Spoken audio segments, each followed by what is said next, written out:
कहानी की शुरुआत एक बहुत ही ठंडी जगह अलास्का से होती है। दुनिया भर में गर्मी बेहद तेजी से बढ़ने की वजह से अलास्का के अंदर भी बर्फ धीरे धीरे पिघलने लगी। बर्फ की चादर धीरे धीरे पतली होती गई और एक दिन उसके नीचे से एक बहुत पुराना जीव बाहर आया। व्यर्न, एक बर्फीला ड्रैगन। बर्फ पिघलकर बने हुए एक तालाब में एक मछुआरा मछली को साफ कर रहा था। मछली की हड्डियां निकालते वक्त उसकी उंगली कट गई। उसने चोट साफ करने के लिए पानी में हाथ डाला, लेकिन जैसे ही खून की एक बूंद पानी में गिरी, ड्रैगन जाग गया। वो 10,000 साल से वहाँ पर कैद था, बहुत भूखा। उसने तुरंत मछुआरे पर हमला कर दिया। उस बेचारे ने भागने की बहुत कोशिश की, पर ड्रैगन ने उसे घेर लिया और पूरी तरह निगल गया। इस दुर्घटना वाली जगह के पास ही एक छोटा सा शहर मौजूद है जिसका नाम है बीवर मिल्स, जहाँ सब कुछ अभी तो बिल्कुल आम चल रहा था। अलास्का में दिन और रातें कुछ ज्यादा ही लंबी होती हैं। बाहर से आए लोगों को बहुत दिक्कत होती है यहाँ पर। उन्हीं में से एक है जेक, जो पहले ट्रक चलाता था, लेकिन अपने भाई के एक्सीडेंट में मरने के बाद उसने कारपेंटर का काम शुरू कर दिया। जेक इस वक्त एक छोटे से रेस्टोरेंट में कुछ मरम्मत का काम कर रहा था।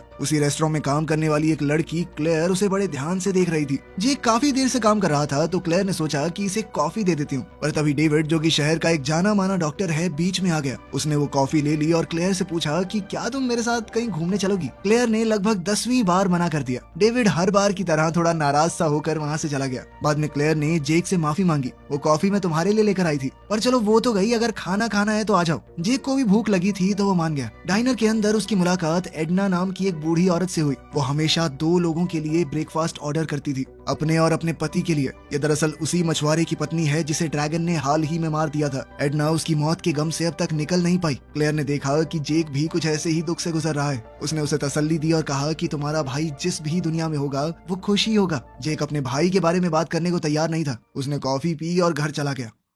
दूसरी ओर एक रिटायर्ड कर्नल जब अपने कुत्ते को खाना दे रहा था, तभी आसमान से एक बड़े से हिरन का सर उसके गार्डन में आ गिरा। यह बात जल्द ही न्यूज में आने लगी। उस इलाके में एक ही रेडियो चलता था, तो उसकी रिपोर्टर ने ये खबर फैलाई। सबको लगा कि कुछ शरारती बच्चों ने मजाक किया होगा, पर असल में ये आने वाले खतरे की निशानी है। जेक ने इस खबर के ऊपर कुछ खास ध्यान नहीं दिया और अपने वैन वाले घर में वापस गया। थोड़ी देर बाद डॉक्टर डेविड उसके घर आया। उसने जेक का हाथ देखा और बोला कि वो उसकी चोट का इलाज करेगा। इलाज तो सिर्फ एक बहाना था। डेविड बस ये पता लगाना चाहता था कि जेक कहीं क्लेयर को पसंद तो नहीं करता। जेक ने मना कर दिया और कहा कि जैसे ही मेरे भाई के एक्सीडेंट का इंश्योरेंस का पैसा मुझे मिल जाएगा, मैं यहाँ से चला जाऊंगा। मैं कोई हमेशा बसने नहीं आया यहाँ पर। डॉक्टर खुश हो गया और कहने लगा कि पैसे देने की जरूरत नहीं है, तुम तो मेहमान हो हमारे, कोई और दिक्कत तो बता दियो। रास्ते में डेविड जंगल के पास अपनी गाड़ी रोक कर बाथरूम गया। तभी उसने ऊपर से जोर की आवाज सुनी। जब उसने देखा तो सामने वही बर्फ का ड्रैगन था। ड्रैगन गाड़ी के करीब बढ़ा और अचानक डॉक्टर के ऊपर हमला कर दिया। डेविड जंगल में भाग गया और कुछ देर तक छुपा रहा। जब लगा कि ड्रैगन चला गया तो वो वापस अपनी गाड़ी के पास आया, पर जैसे ही वो गाड़ी को शुरू करने लगा, ड्रैगन फिर से वहां आ गया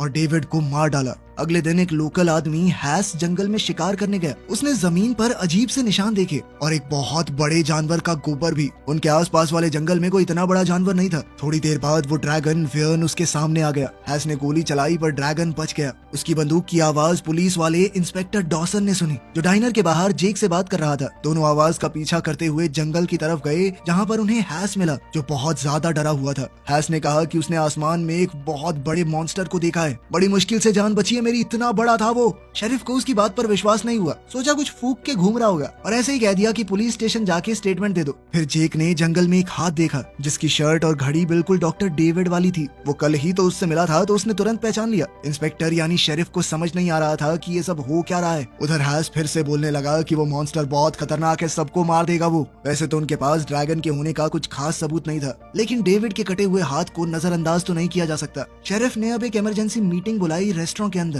मीटिंग में उसने सबको बताया कि एक अनजान जीव शहर के लोगों पर हमला कर रहा है। हैस की बात पर उसे कुछ खास भरोसा नहीं था, लेकिन फिर भी उसने लोगों से कहा कि थोड़ा संभल कर रहो, अपने घर के अंदर रहो जितना रह सकते हो। तभी डेप्यूटी सूजी वहाँ डॉक्टर का हाथ लेकर आई, जिसे देखकर सब घबरा गए। शेरिफ ने एकदम सख्त होकर कहा कि कोई भी जंगल में अकेला नहीं जाएगा, सब अपना और अपने पेट्स का ध्यान रखो। उनके शहर का एक खास त्योहार जो हर साल मनाया जाता है जल्द ही होने वाला था, तो लोग शेरिफ से पूछने लगे कि उसका क्या करेंगे। इस पर जेक बीच में बोल पड़ा कि तुम लोग पागल हो क्या, एक आदमी का हाथ पड़ा है वहाँ पे, कुछ दिनों बाद मना लेना त्योहार, क्या बड़ी बात है। लेकिन शेरिफ ने कहा कि एक बाहर वाला हमारे तरीके नहीं समझ सकता, फेस्टिवल तो होगा। उसने इसलिए किया ताकि शहर में डर का माहौल न फैल जाए।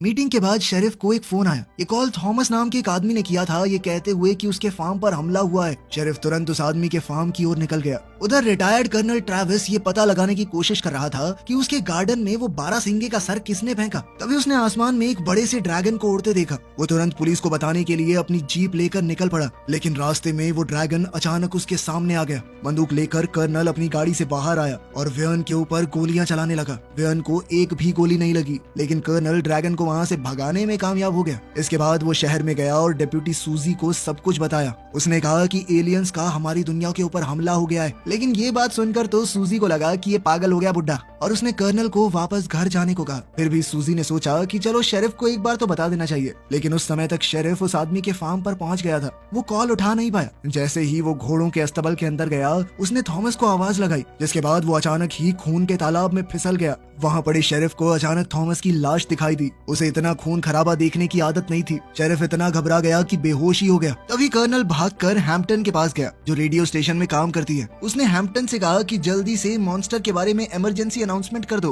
पर हैम्पटन ने मना कर दिया क्योंकि इस तरह की अनाउंसमेंट वो सरकार की परमिशन के बिना नहीं कर सकती। कर्नल को इस बात पर बहुत गुस्सा आया, पर वो भी क्या करता। इसके बाद वो अपने दोस्त फर्ले के पास पहुंचा, जो कि इस वक्त फेस्टिवल के लिए खाना बना रहा था, लेकिन उसने भी कर्नल की बात पर विश्वास नहीं किया। लेकिन जल्द ही सबको यकीन हो गया जब वेयन खुद शहर में आ गया, वो भी सीधा रेडियो स्टेशन के सामने। ड्रैगन को देखकर हैम्पटन ने तुरंत मदद के लिए रेडियो से मैसेज भेजने की कोशिश की, लेकिन ड्रैगन ने जल्दी से बिजली का पोल ही तोड़ दिया, जिससे पूरा रेडियो सिस्टम बंद हो गया। उधर थॉमस के फार्म पर शेरिफ होश में आया और अपने रेडियो का इस्तेमाल करके सूजी से कहा कि सब लोगों को घर भेज दो। सूजी ने शेरिफ का ऑर्डर मानते हुए मेगाफोन से अनाउंसमेंट कर दी कि सब लोग अपने अपने घरों में चले जाओ, लेकिन उसका नसीब खराब था। अचानक वो बड़ा सा ड्रैगन उसके ऊपर आया और एक ही झटके में सूजी पर हमला कर दिया। उसने अपने बड़े पंजों से उसे फाड़ डाला। अब सभी लोग ड्रैगन को देखकर भागने लगे। शहर में अफरा तफरी मच गई। क्लेयर और जेक रेस्टोरेंट के अंदर चले गए। उन्होंने भी चीखें सुनी और देखा कि ड्रैगन उनके पास आ रहा है। उसने अपने बड़े और खतरनाक दांतों से डाइनर का दरवाजा तोड़ दिया और अंदर घुसने की कोशिश की।